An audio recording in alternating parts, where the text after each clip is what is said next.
দুনিয়া পুরাটাই ধোঁকা, নারীর এই চাকচিক্য ধোঁকা, বেপর্দা নারীর চেহারা ধোঁকা। সে ধোঁকা দেয়, কেন ধোঁকা দেয়? সে আসার আগে, বের হওয়ার আগে 1 ঘন্টা পাউডার লাগায় বিভিন্ন প্রসাধনী, আবার নিজেই ঘরে ফিরে সেগুলো পানি দিয়ে নিজের হাতে ধুয়ে ফেলে। সে যেন বুঝায় আমি মূলত এই 1 ঘন্টা যে পাউডার আর প্রসাধনী মেখেছিলাম, আমি ধোঁকা দিছি পুরুষ, আমি মূলত পুরুষকে কি দিছি? ধোঁকা দিছি। নাহলে তুমি এটি ধুয়ে লাও কা, তুমি ফেলে দিলা কেন? তার মানে সে বুঝায় এটাই, আমি মূলত ওই ছেলেদেরকে ধোঁকা দিছি।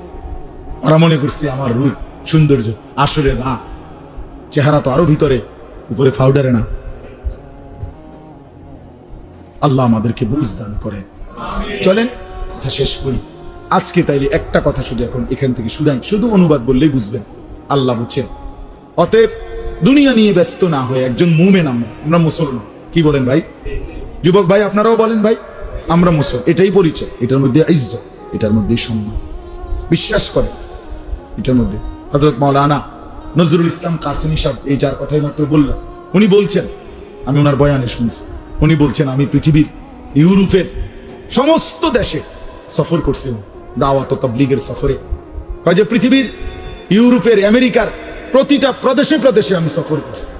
উনি বলছে খোদার কসম, আমি আমার সাথেও একই বিমানে ইউরোপের বহু এয়ারপোর্টে আমি একসাথে, আমার দেশের মানুষ একসাথে ফ্লাইট হয়েছে, নামছি, আমি পাঞ্জাবিওয়ালা, টুপিওয়ালা, দাড়িওয়ালা, এবং আমার সাথে শার্ট প্যান্ট স্যুট বুট পরা, ওদের মতো চেহারা, সুরত, লেবাস, পোশাক। উনি বলছেন, আমি নিজে ওনার বয়ানে শুনছি, উনি বলছে আল্লাহর কসম, আমি সর্ব জায়গায় আমি বেশি ইজ্জত পাইছি, ওরা আমার চাই সমান ইজ্জত হারাচ্ছে। আমার পাঞ্জাবি টুপি, আমার ধর্মের লেবাস, তারা বুঝছে যে এটার পরিচয় পাসপোর্টে লেখা যেটা, তার চেহারাও প্রমাণ করে। বুঝেন নাই কোথায়?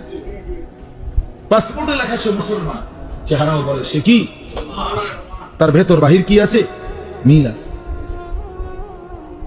এজন্য ইজ্জত আমাদের ইসলাম, আমাদের আল্লাহ, আমাদের ধর্ম, আমাদের ঈমান।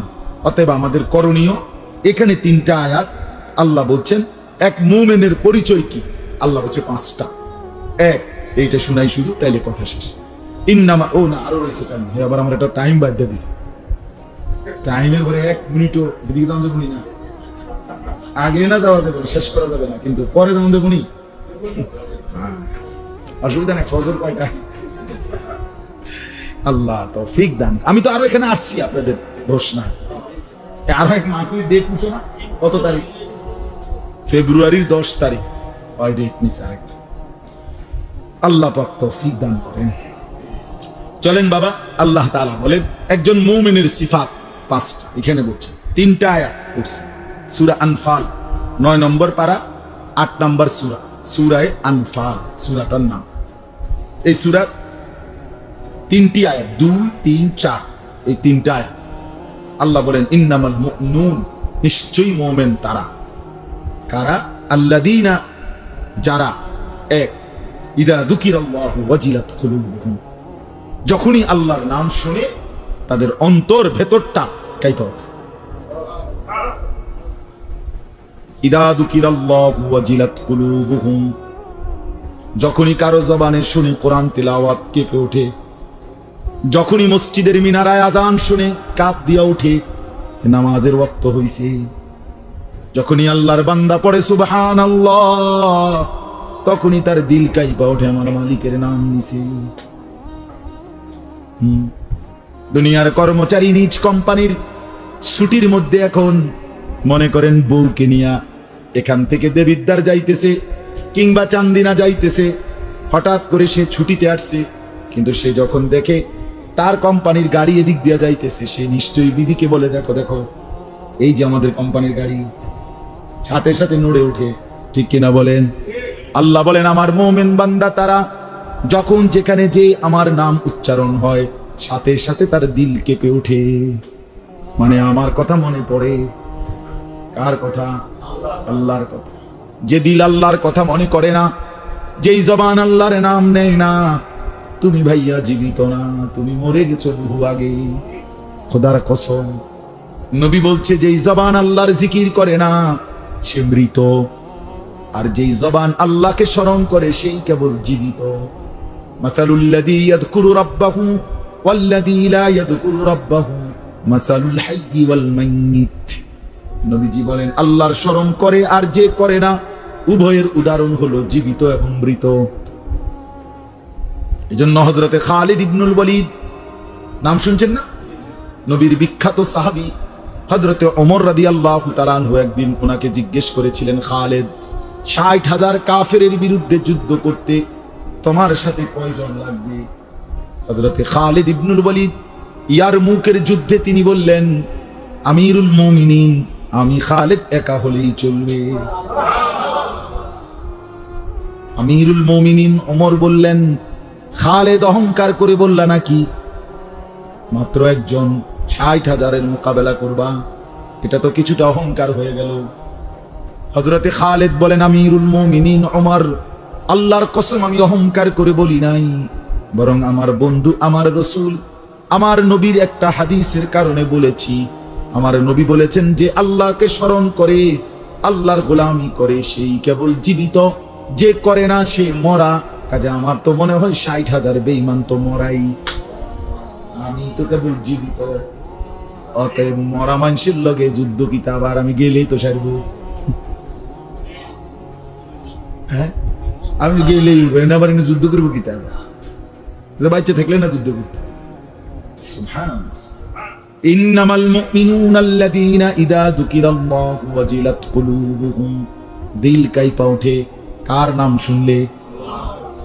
এজন্য ৫ ওয়াক্ত নামাজের আজান হওয়ার পরও যার দিল নড়ে না, একটা বারও যে মুখ দিয়ে বলে না, হায় আমার মালিক আমারে ডাকছে, তুই কত বড় নাফরমান রে। তোর মতো নিকৃষ্ট বেঈমান, তোর মতো গাদ্দার আর কে হইতে পারে? মানুষ হায় বেনামাজি, আহারে বেনামাজি, কেমনে এত শক্ত বিশ্বাস করে না। আমার মানে মনটা যেমন কলজাটা খুলে চাই, তার এটা কিটা এক ওয়াক্ত নামাজ পড়ে না মুসলমানের বাচ্চা, কেমনে মিয়া? আমি মানে এটা বিশ্বাস আমি বুঝি নাই যে আমার আমার মনে চায় মাঝে মধ্যে তার কলজাটা করতে পোস্টমর্টম অত বেশি একটা আলটা করাই করবো। তোমার তো পরিচিত আছে, আচ্ছা কেউ ফাড়াই করে। হায় হায় হায় হায়, কত নিকৃষ্ট গাদ্দার, কত বড় গাদ্দার, কত বড় সীমা, চূড়ান্ত বেয়াদব, বেনামাজি চূড়ান্ত বেয়াদব। মনে রাখ, নিকৃষ্ট বেয়াদব, বেনামাজি একেবারে বেয়াদব। কারণ সে কোনো আমনের লগে কিভাবে? এজন্য দয়া করে এই আপনারা যারা বসছেন, ছেলেরা যারা তোমরা বসছো, নিজের উপরে রহম করো, নিজের ভদ্রতার পরিচয়, আত্মসম্মান, আত্মমর্যাদা যদি থাকে, নামাজ পড়ো, আল্লাহকে সেজদা করো।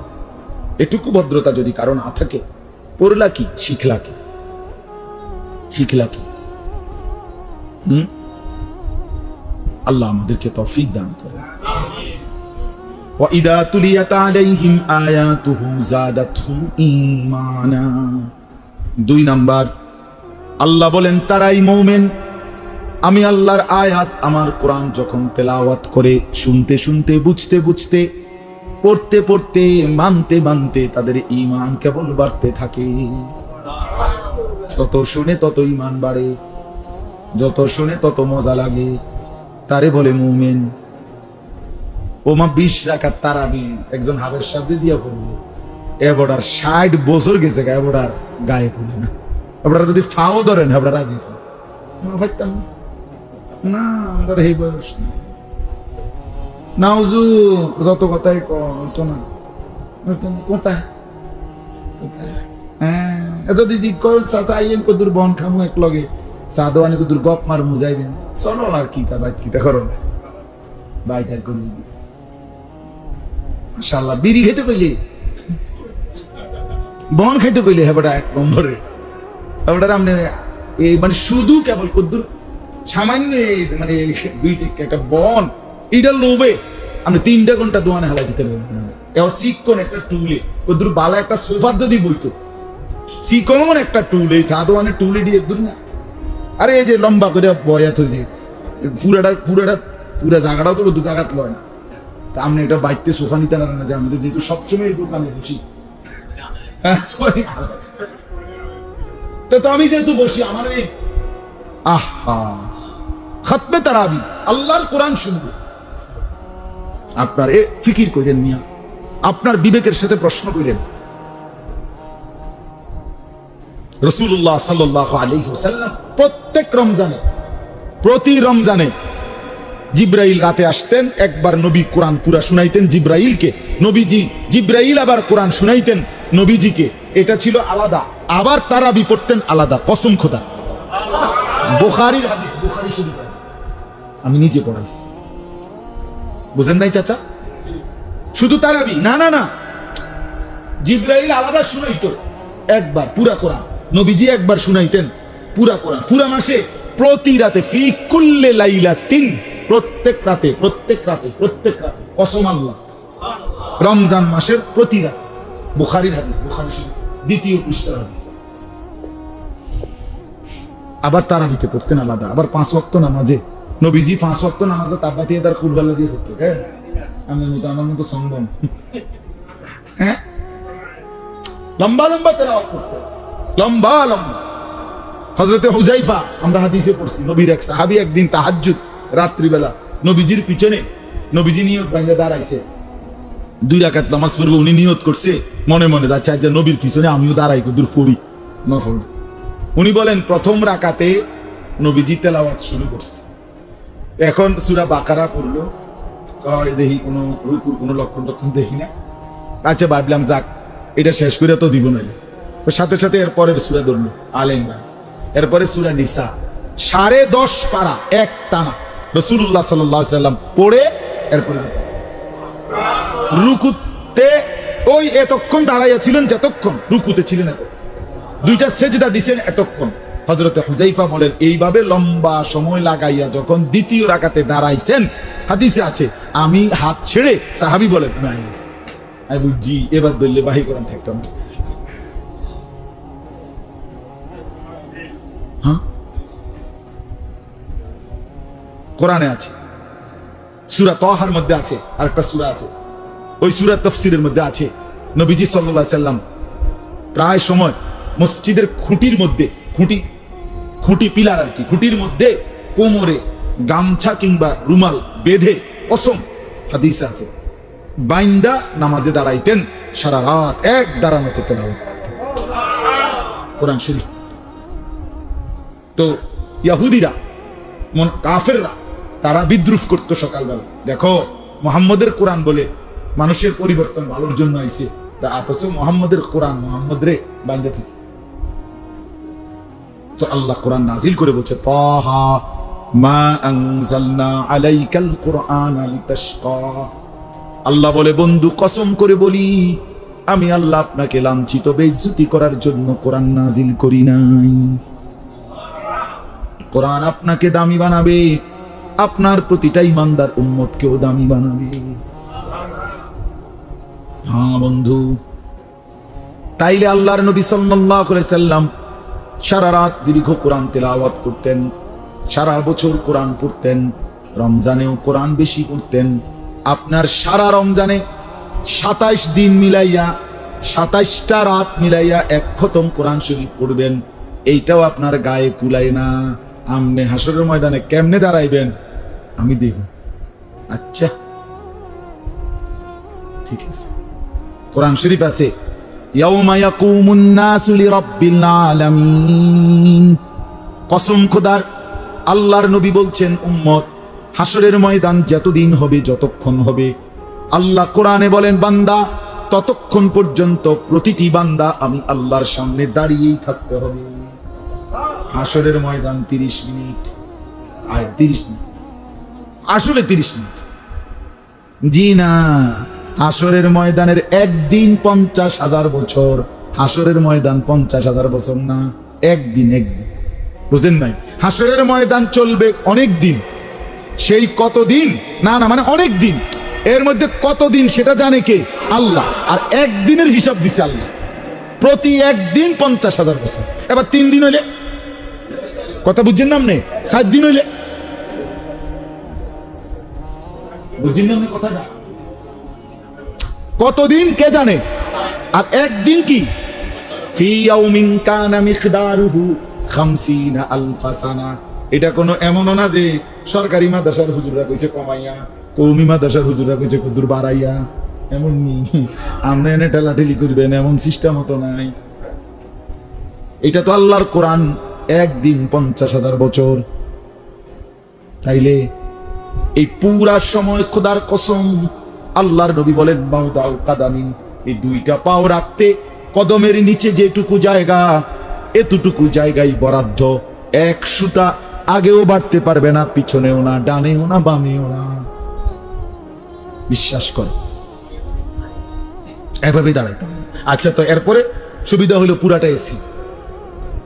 হাসরের মাঠ পুরাটা কি সেন্ট্রাল এসি থাকে নাকি? তো এই বছর আমি তো হজে ছিলাম, আসছি 8 তারিখ। বিশ্বাস করেন আমি 15 সালে থেকে আলহামদুলিল্লাহ 2-3 বার হজে যে গেছি। আমার শায়েখ, আমার হজরত আরিফ বিল্লাহ হজরত মৌলানা মুফতি মুশতাকুন নবী কাসিম হুজুর না হলে যে 20 বছর হজ করে, আমি 15 সাল থেকে গেছি। তাইলে এই যে গেলাম, এইবারের আরাফার ময়দানে মানে হজের দিন গরম, হুজুরে বলছে আমি 20 বছরে কোনদিন দেখিনি, আমিও কোনোদিন দেখিনি এত গরম, এত গরম, এত গরম। বিশ্বাস করেন তাবুডার থেকে বাইরে দাঁড়াইছি একটু, আরাফাতের দিন, আরাফাতের দিন মানে হজের দিন, বাহিরে খোলা আকাশের নিচে দাঁড়াইয়া দোয়া করা সুন্নত, মানে এটা একটা আমল, যে দূর পারবে, বুঝছেন? এই নিয়তে বাইরে এখন মনে হয়েছে যেন আগুনের গোলা বুমের মতো মানে মারতেছে শুধু পায়ে, এইভাবে গরম, এত গরম। আমি প্রায় বাসায় আসার পরে প্রথম 1 সপ্তাহের উপরে আমার এই আঙ্গুল মানে তালুতে হাতের, বিশ্বাস করুন কোনো সুদ ছিল না, একের কোনো সুদ আছিল না। এটা কি ধরতেছি কি মানে কিছু বুঝতাম না, এমন লাগছে, এত গরম লাগছে। 1300 লোক, এবার প্রায় 1300-র উপরে হাজি মারা গেছে এই গরম, জানেন? এখন বলেন এখান থেকে 9 কোটি কিতা 30 লক্ষ মাইল তো বিজ্ঞানের তারার হুতে দিয়ে তারা মারছে, তো 9 কোটি 30 লক্ষ মাইল। আচ্ছা, যে দূরেও মাপছে তারা, এত দূরের সূর্যটার আলো সৌদি আরবেরটা তার নিচে, তো এত দূরের সূর্যের আলোটা যদি এমন মনে হয়, তো মাথার 1 বিগত উপরের সূর্যটা হাসরের ময়দানে যখন থাকবে কি হবে? বন্ধু বলো, যদি বলি গল্প বলছি তাহলে কেমনে বলো এটা গল্প হইল? আল্লাহর কোরআন গল্প কেমনে? এটা বুঝি এক দেশে এক রাজা ছিল, রাজার একটা ফুতা ছিল, ফুতের একটা ঘোড়া ছিল। ঘোড়াত কইরা রাজকুমার একদিন জঙ্গলের দিকে গেছে, গিয়া দেখে একটা ছোট্ট ঘর, ঘরের মধ্যে দেখে একটা রাজকুমারী ঘুমায়, তারে উঠাই লাইছে, উঠাই তোমার বিয়ে করবো। হ্যাঁ, রাজকুমারী কইছে এমনি বিয়ের সিস্টেম নাই, পাশে একটা কুয়া আছে, এটার মধ্যে 1 ডুব দিয়া গেলে নিচে একটা কৌটা আছে, কৌটার ভিতরে একটা ভ্রমর আছে, ভ্রমরটারে টিপ দিয়া মাইরা লাইলে রাক্ষসটা মরে যাবে, এবার আমারে বিয়া করতে পারবা। এইটি আমরা ছোটবেলায় শুনছি, ছোটবেলার গল্প। বুঝছে? শিয়ালে গাছের উপর উঠে গেছে, বাঘে সিদ্ধান্ত নিছে শিয়ালটারে নামাইবে, এখন বাঘে উঠতে পারে না গাছে, তো এক বাঘের কান্দে আরেক বাঘ উঠছে, আরেক বাঘ উঠছে, আরেক বাঘ উঠছে, উঠতে উঠতে উঠতে উঠতে শেষ যে বাঘটা উঠে শিয়ালটারে ধরবো, এ সময় নিচের বাঘটারে পিঁপড়ে কামড় দিছে। বিশ্বাস, ছোটবেলা শুনছি। এখন বাঘটা লইরা উঠছে, লইরা উঠনে সব দি বাঘ ফইরা বত্তাইয়া গেছে। আমার মনে আছে আমার মাম তো বাইরে কইতাম যে মা ইয়া ওই বত্তাইয়া গেছে, যে ঘটনা আবার বাঘ যে কি গেছে, বত্তাইয়া গেছে সবদি বাঘ, এটা লইরা উঠনে তো কি এদিনই ঘটনা, এটি বুঝি কথা, বাঘ বুঝি একটার কান্দে একটা উঠছে, এখন না বুঝি যে এটি একবারে বেহুদা কথা। হেসুমে কি আর বুঝছি, হেসুমে কইছি মাম তো বাইরে যে আবার কম না কি ঘটনা, বললাম যে বত্তাইয়া গেছে ঘটনা। হ্যাঁ, তো আল্লাহর কোরআন কি এরকম খামখেয়ালি মনে হয়েছে? তো অস্বীকার করেন কেন, ভুলে যাবেন কেন? বা আল্লাহ আমাদেরকে বুঝ দান করেন। প্রত্যেকে রমজান মাসে আল্লাহর কোরআন পুরা খতম শোনা উচিত, উচিত কিনা বলেন? উচিত, উচিত। সারা বছর আল্লাহর কোরআন পড়া উচিত, অন্যের কাছ থেকেও কোরআন শোনা উচিত। এই জন্য কোরআনের তেলাওয়াত শুনবেন, নিজেও কোরআন তেলাওয়াত পড়বেন, করবেন, বলেন ইনশাআল্লাহ। এটা মোমেনের সিফাত। তাহলে মোমেনের 1 নাম্বার পরিচয়, আল্লাহর নাম শুনলেই নড়ে ওঠে, তার মানে আল্লাহর হুকুমের দিকে আগায়। নড়ে ওঠে মানে হলো গুরুত্ব দেয়। 2 নাম্বার হলো কোরআনুল কারীমের তেলাওয়াত শুনলে ঈমান বাড়ে। কি বাড়ে? ওয়ালা রাব্বিহিম ইয়াতাওয়াক্কালুন। 3 নম্বরে আল্লাহ বলেন মুমিন সে সুখে কিংবা দুঃখে, আনন্দ কিংবা বেদনায়, রাতে কিংবা দিনে, আলো কিংবা অন্ধকার, হার হালাতে, সচ্ছল কিংবা অভাব, সর্বাবস্থায় শুধুই কেবল আল্লাহর উপরে ভরসা করি। কার উপরে? আল্লাহ কোরআনে বলছে রব্বুল মাশরিকি ওয়াল মাগরিবি, আল্লাহ হচ্ছে পূর্ব পশ্চিম সব দিগন্তের রব। সব দিকের রব কি? লা ইলাহা ইল্লা হুয়া, আল্লাহ ছাড়া আর কোনো ইলাহ নাই। পিছনের ভাইদের মোহাম্মদ 2-1 জনের কষ্ট হয়, তারা খিচুড়ি দিয়া লাগে দিয়া ওরা তুমি আমি বুঝছি 2-1 জনের লড়াচড়া করতেছে, কথা কয়, আসে হেরার কষ্ট হইতেছে, দিয়ে লাগে ওইজন কমে গেল দিয়া। ভাই আপনারা যারা বেশি অসুবিধা হয় বই এলাম খিচুড়ি না, জিন্দিগির আছে কি আর? জিন্দিগি তো খিচুড়ি, জীবনে আছে কি আর? উত্তালাও না খিচুড়ি খাওয়া। মসজিদে বসে খামখেয়ালি করে। ওয়ালা রাব্বিহিম ইয়াতাওয়াক্কালুন, আল্লাহ বলেন ভরসা করে কার উপরে? তাইলে আল্লাহ বলেন পূর্ব পশ্চিম সব দিগন্তের রব আমি আল্লাহ। এখানে 2 অর্থ, এক হলো সব দিগন্তের রব আল্লাহ, আরেক হলো পূর্ব পশ্চিম, মানে সূর্য উঠলে সূর্য ডুবলে, মানে রাতের দিনের 24 ঘন্টার রবকে। লা ইলাহা ইল্লা হুয়া, আল্লাহ ছাড়া আর কোনো ইলাহা নাই।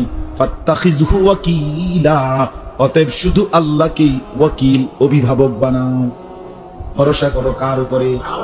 আল্লাহর নবী বলেন উম্মত তোমার স্যান্ডেলের যদি ফিতাটাও ছিঁড়ে যায়, দুনিয়ার কাউরে না বলে আগে আল্লাহকে বলো। কোনটা ছিঁড়লে? ফিতা। স্যান্ডেলের এখন বুঝতেন না স্যান্ডেলের ফিতা ছিল। যদি আরাফাতের ময়দানে অথবা ওই আরাফাতের দিকে যাইতে আইতে হজ্জের সময় পিছনের লোকের ফাড়ার কারণে ফিতা ছিঁড়ে যায়, তো তাইলে বুঝবেন স্যান্ডেলের ফিতার দাম। আমার জীবনে আমি একবার এমন সময় আমার জুতা ছিঁড়ে গেছে যে সময় আর জুতাও না। আহা গরম কাকে বলে। পরে ওই ময়লার যে বক্সই কুরআন এইটির একটার থেকে একটা ছিঁড়া জুতা খুঁজা কোনোরকমে হেসে হেসে দোকান পর্যন্ত গরম কাকে বলে। এই জন্য আল্লাহ রাসূল বলছে একটা স্যান্ডেলের ফিতা ছিল কার কাছে বলো? আল্লাহর উপরে ভরসা। তাহলে 1 নাম্বার আল্লাহর স্মরণ হলে, আল্লাহর নাম বললে দিল কাইপা ওঠে, কোরআন শুনলে ঈমান বাড়ে, আর আল্লাহর উপরে কি করে? ভরসা করে। 4 নাম্বার আল্লাযীনা ইউকিমুনাস সালাতা, মুমিন বলে তাকেই কেবল যে 5 ওয়াক্ত নামাজ আদায় করে।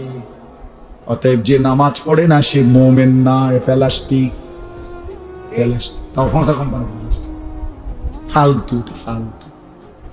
এটা ফালতু, এটা দুনিয়া ভোগকারী একটা চতুষ্পদ প্রাণীর মতো একটা প্রাণী।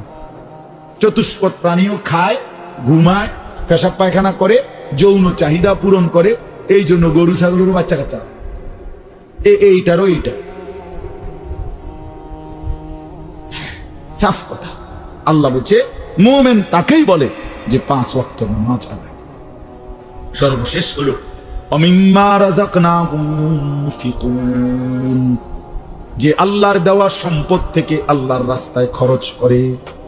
যাকাত ফরজ হলে যাকাত দেয়, কোরবানি ওয়াজিব হলে কোরবানি দেয়, হজ ফরজ হলে হজ করে, আল্লাহর রাস্তায় দান করে, সাদাকা করে, এতিম গরিব অসহায় বিধবা, মসজিদ মাদ্রাসা দ্বীনি কাজে সব জায়গায় যে আল্লাহর পথে খরচ করে। কারণ সম্পদ আমার আল্লাহর দেওয়া। কার দেওয়া? বিশ্বাস। তাহলে কয়টা হইল বলেন না? 1 নাম্বার আল্লাহর নাম শুনলে অন্তর কেঁপে ওঠে। কোন? 2 নাম্বার কোরআন শুনলে ঈমান বাড়ে। বলেন কি কইছি? না ঈমান বাড়ে কইছি না, আমি পুরোটা কথা বলছি। তো এইটা কি অসুবিধা? আমি এতক্ষণ কইতে পারলাম না, অন কইতে পারতেন না? কোরআন শুনলে ঈমান বাড়ে। বলেন কি শুনলে ঈমান বাড়ে? আর 1 নাম্বার আল্লাহর নাম শুনলে অন্তর কেঁপে ওঠে। 3 নাম্বার হলো সর্বাবস্থায় আল্লাহর উপর ভরসা করে। 4 নাম্বার 5 ওয়াক্ত নামাজ পড়ে। 5 নাম্বার আল্লাহর দেওয়া সম্পদ থেকে খরচ করে, আল্লাহর রাস্তায় ব্যয় করে। এরপরে আল্লাহ শেষ বলে, উলাইকা হুমুল মুমিনুনা হাক্কা, এরাই প্রকৃত অর্থে মুমিন। আল্লাহ বলেন, বান্দা শোনো, আসলে এরাই মুমিন। হাক্কা মানে আসলে, প্রকৃত অর্থে, বাস্তবিক অর্থে এরাই মুমিন।